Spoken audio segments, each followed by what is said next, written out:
Os meus anos de trabalho como tradutor tornaram-me particularmente sensível à forma errada em que pessoas empregam certas palavras, ignorantemente muitas vezes, mas de forma descuidada, em todo caso.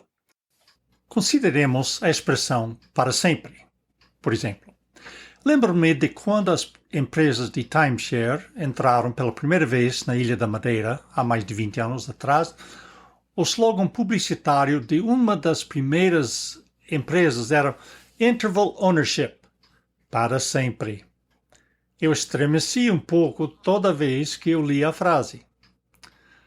Passando para hoje, eu tenho a mesma reação toda vez que vejo a publicidade de um suplemento nutricional na televisão.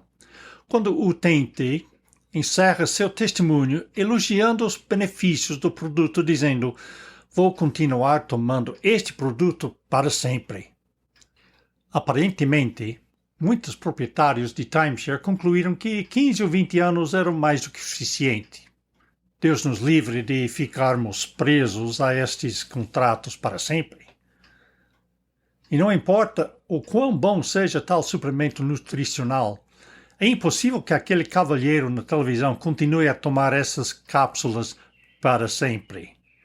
Sabemos o que significa quando a expressão para sempre é usada desta forma, mas isso não significa que devemos esquecer o que a frase realmente significa. Há outra palavra que é banalizada, e ninguém pensa no verdadeiro significado da palavra. Refiro-me à palavra apocalipse. Repetidamente, a expressão o apocalipse é usada para significar o fim catastrófico do mundo. Um artigo intitulado 10 Times the Apocalypse Failed to Show Up, ou seja, em português, 10 vezes quando o apocalipse não aconteceu, apareceu no meu telemóvel, num app, e o artigo apontou previsões apocalípticas fracassadas da história. Isso me fez lembrar as palavras de Pedro em 2 Pedro 3, versículos 3 e 4. "Sabendo primeiro isto, que nos últimos dias virão escarnecedores com zombaria, e dizendo, onde está a promessa da sua vinda? Porque desde que os pais dormiram, todas as coisas permanecem como desde o princípio da criação." É a síndrome do céu está caindo, da fábula do pintainho Chicken Little, quando uma bolota caiu-lhe na cabeça e ele espalhou terror por todo lado, convencido que o céu estava a cair em cima de todos. Tais previsões de desgraça são passadas como much ado about nothing, ou seja, muito barulho por nada.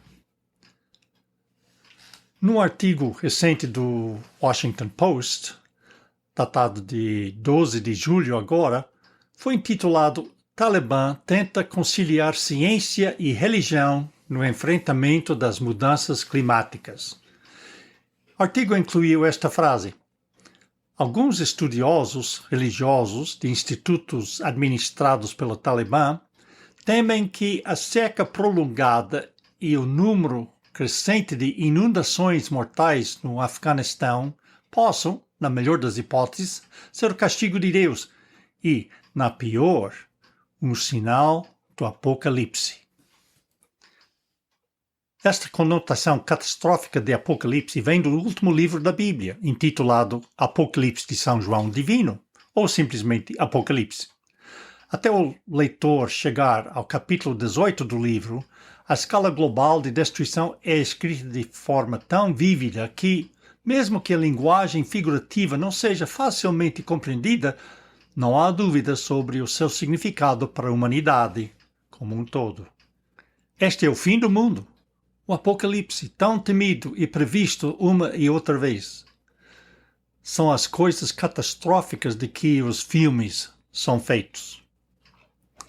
Mas apocalipse não significa destruição ou o fim do mundo. A palavra grega, apocalipsis, significa simplesmente revelação. Daí o nome do livro em inglês. O título, A Revelação de São João, é enganador. O apóstolo João escreveu as palavras, mas o livro abre com a declaração: Revelação, Apocalipsis. de Jesus Cristo que Deus lhe deu. Quando os discípulos perguntaram a Jesus sobre o momento da sua vinda, ele respondeu: daquele dia e hora, porém, ninguém sabe, nem os anjos do céu, nem o Filho, senão só o Pai. Mateus 24, versículo 36. Este último livro da Bíblia é o Apocalipse, a revelação por Jesus do que o Pai lhe disse para revelar aos seus seguidores. O livro simplesmente revela o que Deus diz que vai acontecer. Nos primeiros 20 capítulos, há descrições da glória e da presença de Deus no céu e a sua intervenção em favor daqueles que creem nele. Mas a mensagem que faz o maior impacto é de destruição mundial e ira sobre aqueles que não creem. Mas a revelação não termina no capítulo 20. Os 2 últimos capítulos descrevem um pouco da glória do reino celestial de Deus na terra.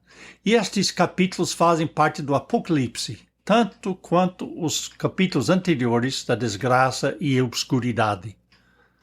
São, de fato, o clímax da obra de Deus na criação da humanidade. São o auge da história humana. Pode-se argumentar que o livro de Apocalipse já não foi feito para o mundo em geral. Pois, como diz no primeiro versículo do livro, revelação de Jesus Cristo que Deus lhe deu para mostrar aos seus servos as coisas que brevemente devem acontecer. O livro é escrito para que os seguidores de Jesus estejam preparados quando todas as coisas terríveis acontecerem ao seu redor. E nos capítulos 21 e 22, os crentes são consolados pelo Apocalipse, isto é, pela revelação do resultado final.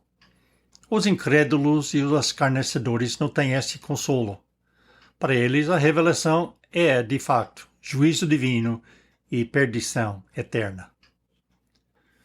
Paulo, em 1 Tessalonicenses 5, versículo 3, escreve: quando estiverem dizendo paz e segurança, então lhes sobrevirá repentina destruição, como as dores de parto, aquela que está grávida, e de modo nenhum escaparão. Ele compara os tempos difíceis que precederão a vinda do Senhor com as dores de parto. A nossa neta mais velha acabou de dar à luz o seu primeiro filho, depois de estar em trabalho de parto durante 39 horas. O tempo das dores de parto pode ser longo ou curto, difícil ou relativamente fácil, mas nenhuma mulher grávida consegue escapar daquelas últimas horas ou dias de dor antes de dar à luz.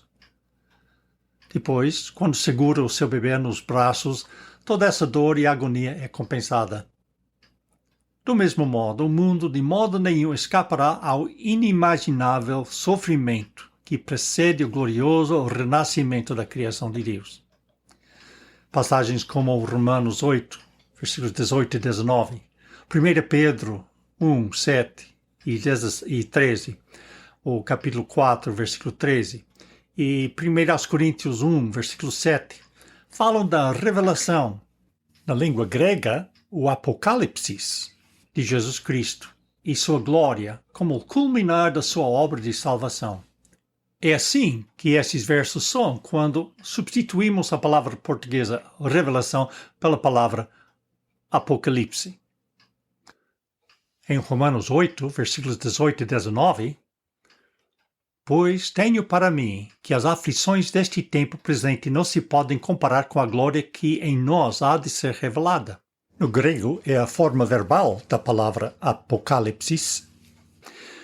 E ele continua: porque a criação aguarda com ardente expectativa o apocalipse dos filhos de Deus. Em 1 Pedro 1, versículo 7. Para que a prova da vossa fé, mais preciosa do que o ouro que perece, embora provado pelo fogo, redunde para louvor, glória e honra no Apocalipse de Jesus Cristo. No versículo 13 de 1 Pedro 1. Portanto, cingindo os lombos do vosso entendimento, sede sóbrios, e esperai inteiramente na graça que se vos oferece no Apocalipse de Jesus Cristo. 1 Pedro 4, versículo 13. Mas regozijai-vos por serdes participantes das aflições de Cristo, para que também no Apocalipse da sua glória vos regozijeis e exulteis. E em 1 Coríntios 1, verso 7, de maneira que nenhum dom vos falta, enquanto aguardais pelo Apocalipse de nosso Senhor Jesus Cristo.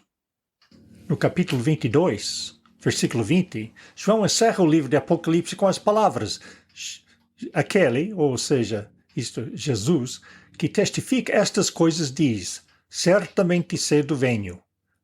Amém. Vem, Senhor Jesus. Aqui está a minha paráfrase desse versículo. Jesus diz: meu Apocalipse está prestes a acontecer. Amém. Sim, Senhor. Que venha já. Quando Jesus descreveu aos seus discípulos alguns dos sinais, entre aspas, apocalípticos que acompanharão o seu retorno, disse-lhes: dias virão em que desejareis ver um dos dias do Filho do Homem, e não o vereis. Lucas 17, 22. Francamente, nós, como povo de Deus, ainda não chegamos a esse ponto. Mas chegará o momento em que clamaremos do fundo de nossas almas: Apocalipse já! Por favor, Senhor Jesus.